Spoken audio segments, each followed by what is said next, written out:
बिस्मिल्लाहिर्रहमानिर्रहीम। आज की वीडियो में हम डिस्कस करने जा रहे हैं कि टेक्निकल एनालिसिस क्या होता है, फंडामेंटल एनालिसिस क्या होता है, टेक्निकल और फंडामेंटल एनालिसिस में क्या फर्क होता है, इसका मार्केट पर क्या इंपैक्ट आता है। तो वीडियो को मिस मत करना, इन तक जरूर देखना। अगर चैनल पर नहीं हो तो चैनल को जरूर सब्सक्राइब कर देना। अगर आप एक स्टॉक ट्रेडर भी है, फॉरेक्स भी है, क्रिप्टो भी है, वीडियो को मिस मत करना। इंपॉर्टेंट वीडियो है, आपकी सारी की सारी कंफ्यूजन इस वीडियो में क्लियर हो जाएंगी। ठीक है, तो वीडियो को मिस मत करना। तो चलिए वीडियो को शुरू करते हैं। सबसे पहले हम डिस्कस करेंगे टेक्निकल एनालिसिस को और बाद में फंडामेंटल एनालिसिस को डिस्कस करेंगे। ठीक है, तो टेक्निकल एनालिसिस को अगर हम देखेंगे तो टेक्निकल एनालिसिस जो होता है वो बेसिकली चैट पे होता है। ठीक है, टेक्निकल एनालिसिस में हम दो तीन पॉइंट डिस्कस करेंगे कि टेक्निकल एनालिसिस चैट पे कैसा होता है। ठीक है, टेक्निकल एनालिसिस हम इन कैंडल्स को देखकर टेक्निकल एनालिसिस करते हैं। ठीक है, टेक्निकल एनालिसिस के लिए यहाँ पे हम इंपॉर्टेंट जो चीजें हैं यहाँ पे वो डिस्कस करेंगे। ठीक है, टेक्निकल एनालिसिस में सबसे पहला जो चीज है वो है सपोर्ट एंड रेजिस्टेंस लेवल। ठीक है, कि आप किस तरह सपोर्ट एंड रेजिस्टेंस लेवल को ड्रा कर सकते हैं, किस तरह support and resistance level work करता है। ठीक है, तो टेक्निकल एनालिसिस में आपने सपोर्ट एंड रेजिस्टेंस लेवल को जानना है। ठीक है, सपोर्ट एंड रेजिस्टेंस लेवल किस तरह ड्रा करना है, इसके लिए आपने नीचे कमेंट बॉक्स में कमेंट करना है कि हम टेक्निकल एनालिसिस का एक कंप्लीट कोर्स शुरू करें। तो उसमें हम इन सब चीजों को डिटेल से कवर करेंगे, फिर प्रैक्टिकल भी कवर करेंगे। ठीक है, अभी हम एक थ्योरेटिकल क्लास ले रहे हैं कि आपकी जितनी भी कंफ्यूजन है टेक्निकल और फंडामेंटल एनालिसिस के बारे में वो सारे के सारी क्लियर हो जाए। ठीक है, टेक्निकल एनालिसिस में इसी तरह हम support and resistance level draw करते हैं। सपोर्ट एंड रेजिस्टेंस लेवल क्या होता है, फॉर एग्जांपल यहाँ पे मैं आपको चैट में दिखाता हूँ। यहाँ पे मैंने 4 आवर टाइम फ्रेम पे जो है वो बाइनांस पे चैट ओपन किया हुआ है। ठीक है, अगर आपने अभी तक बाइनांस एप्लीकेशन पे अकाउंट नहीं बनाया तो नीचे डिस्क्रिप्शन में आपको एक लिंक मिल जाएगा, आप वहां से अपना अकाउंट बना सकते हैं। ठीक है, इसमें आपको 100 USDT ट्रेडिंग पे रिबेट पे मिल जाएगा। ठीक है, तो यहाँ से हम सपोर्ट एंड रेजिस्टेंस लेवल को किस तरह ड्रा करते हैं यहाँ पे मैं आपको चैट में दिखाता हूँ। रिसेंटली यहाँ पे मैं दिखाता हूँ, फॉर एग्जाम्पल यहाँ से 70,000 पे यहाँ पे आपको नजर आ रहा है 70,000 से बिटकॉइन नीचे आ रहा है। ठीक है, नीचे की तरफ आ रहा है, यहाँ पे 49,000 पे रुक के दोबारा ऊपर जा रहा है 60,000 तक। ठीक है, अब यहाँ पे हम सपोर्ट एंड रेजिस्टेंस लेवल को प्रैक्टिकल क्लासेस में सही तरीके से जानेंगे, लेकिन यहाँ पे मैं आपको दिखाता हूँ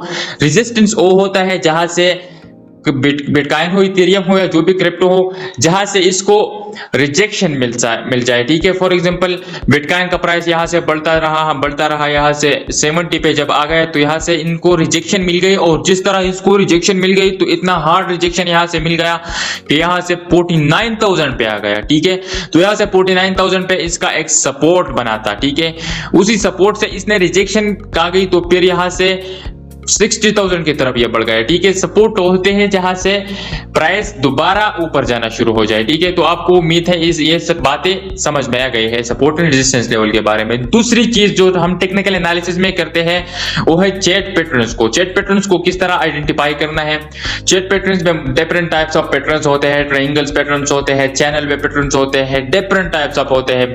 यहाँ पे डबल टॉप, ट्रिपल टॉप वगैरह, ये डबल बॉटम वगैरह, ये सब पैटर्न्स को हम प्रैक्टिकल क्लासेस में सही तरीके से जानेंगे। ठीक है, लेकिन आपने यहाँ इतना समझना है कि चैट पैटर्न्स भी आते हैं कि किस तरह हमने चैट पैटर्न्स को आइडेंटिफाई करना है, चैट पैटर्न्स किस तरह काम करते हैं। ठीक है, चैट पैटर्न्स की वैलिडिटी क्या होती है। ठीक है, तो यहाँ पे हम दूसरी जो चीज टेक्निकल एनालिसिस में करते हैं वो है चैट पैटर्न्स होते हैं। ठीक है, तीसरी बात यहाँ पे हम डिफरेंट टूल्स को यूज करते हैं, जैसे कि पेपर रिट्रेसमेंट को, डिफरेंट ऐसे टूल्स होते हैं जिससे हमें ये मालूम हो सकता है कि ट्रेंड किस तरफ जा रहा है। यहाँ पे अगर तीसरे हम बात करेंगे तो यहाँ पे हम मार्केट ट्रेंड को जो है आइडेंटिफाई करते हैं। मार्केट ट्रेंड को किस तरह आइडेंटिफाई करते हैं, यहाँ पे हम 53,000 देख रहे हैं। यहाँ से 53,000 से अगर बिटकॉइन ने बाउंस बैक लिया है तो यहाँ पे इसने एक ट्रेंड बनाया हुआ है। पहले इसने यहाँ पे एक टॉप दिया है, फिर ठीक है, फिर दूसरा टॉप जो है वो यहाँ पे दे दिया, इससे ऊपर था, फिर तीसरा यहाँ पे दे दिया, इससे ऊपर, इस तरह जाता रहा।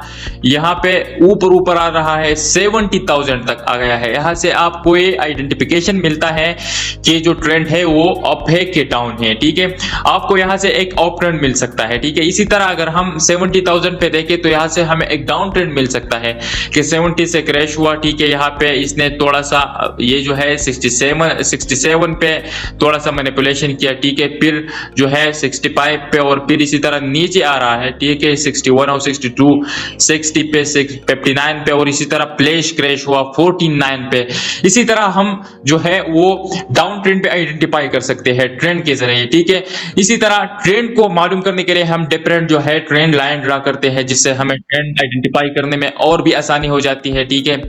इसी तरह हम डिफरेंट कैंडल स्टिक पैटर्न्स को स्टडी करते हैं, इनकी साइकोलॉजी को स्टडी करते हैं, ठीक है। इनकी साइकोलॉजी की यहाँ पे एक जो है मैं यहाँ पे आपको दिखा रहा हूँ, डिफरेंट कैंडल्स बन रहे हैं यहाँ पे आपके सामने, इनके नाम क्या है, ये किस तरह वर्क करते हैं, ठीक है। ये जो है जब ऊपर की तरफ लिख देता है तो क्या होता है, नीचे की तरफ ये जो है डिफरेंट जो है कैंडल्स होते हैं, इनको डिटेल से स्टडी करना होता है। यहाँ पे एक स्पाइनिंग टॉप बन गया, स्पाइनिंग टॉप, इन सबको हम आगे आने वाली वीडियोस में डिटेल से कवर करेंगे कि स्पाइनिंग टॉप क्या होता है, हैमर क्या होता है, ड्रैगन फ्लाई क्या होता है, ठीक है। इसी तरह मारूबुजू क्या होता है, इन सबको हम डिटेल से कवर करेंगे, ठीक है। फोर्थ नंबर जो आता है, इसमें हम डिफरेंट इंडिकेटर्स को यूज करते हैं। आपको चैट में जो है ये लाइंस नजर आ रहे हैं, ये येलो वाला लाइंस, ब्लू वाला ये लाइन जो आपको नजर आ रहे हैं, ठीक है, ये इंडिकेटर होते हैं। इसी तरह चैट को नीचे भी आपको इसी तरह की लाइंस नजर आ रहे हैं, इसको कहते हैं इंडिकेटर्स, ठीक है। हम टेक्निकल एनालिसिस में इंडिकेटर्स को भी यूज करते हैं, इसको भी समझना डिटेल से, हम आगे आने वाले वीडियोस में इनको डिटेल से समझेंगे, ठीक है, कि इंडिकेटर्स किस तरह काम करते हैं, हमने कौन कौन से इंडिकेटर्स को यूज करना है, ठीक है। इसको स्कैल्पर्स भी बहुत ज्यादा यूज करते हैं, तो हम इनको डिटेल से कवर करेंगे आने वाली वीडियोस में। तो ये तक टेक्निकल एनालिसिस के, टेक्निकल एनालिसिस में हम किस तरह टेक्निकल एनालिसिस करते हैं, ठीक है। अब आते हैं कि टेक्निकल एनालिसिस का इंपैक्ट किस तरह आता है मार्केट पर। तो याद रखना कि टेक्निकल एनालिसिस आपकी एक्सपीरियंस के मुताबिक होता है, ठीक है। अगर आपने टेक्निकल एनालिसिस सीखा भी तो टेक्निकल एनालिसिस का जो है मार्केट पर इंपैक्ट आता है, लेकिन 60% से लेकर 80% तक, ठीक है। 100% इनका इंपैक्ट नहीं आ सकता, ठीक है। अगर आपने टेक्निकल एनालिसिस करते हैं तो उम्मीद है कि आपके जो ट्रेड्स है वो 80% हेड हो जाए प्रॉफिट में, लेकिन 20% आपके ट्रेड जो है लॉस में भी चल सकते हैं, ठीक है। तो टेक्निकल एनालिसिस पे आपने ओनली डिपेंड नहीं करना। अगर आपने टेक्निकल एनालिसिस पे डिपेंड करना है तो आपने chart patterns, candlestick patterns, trading psychology, इन सबको मिक्स करना है, एक रीजनेबल ट्रेड लेना है, ठीक है। इसी तरह अगर हम आते हैं फंडामेंटल एनालिसिस की तरफ, ठीक है, तो फंडामेंटल एनालिसिस बेसिकली अगर हम कहें तो फंडामेंटल एनालिसिस न्यूज को कहते हैं।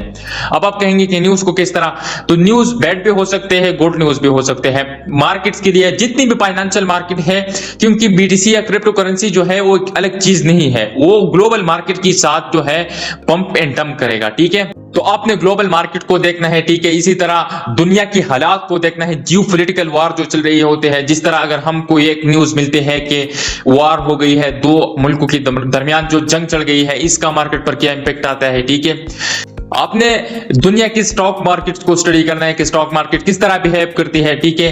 आपने ज्यादातर फोकस अमेरिका स्टॉक मार्केट पे देना है, अमेरिका जीडीपी वगैरह, अमेरिका में जितने भी इकोनॉमिक जो है इवेंट्स होते हैं उन पर आपने नजर रखना है, ठीक है, कि किस तरह वहां पे इकोनॉमिक जो है इवेंट्स हो रहे हैं, ठीक है।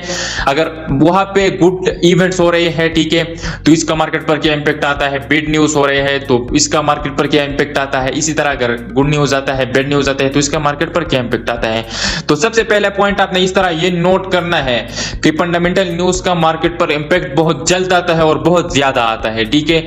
अगर गुड न्यूज है तो वहां पे गुड जो है वो मार्केट में हम को एक पंप देखने को मिल सकता है, अगर बैड न्यूज है तो हमको एक डंप मिलने को देख सकता है, ठीक है। तो यहाँ पे अपने आप को जो है अप टू डेट रखना है, ठीक है।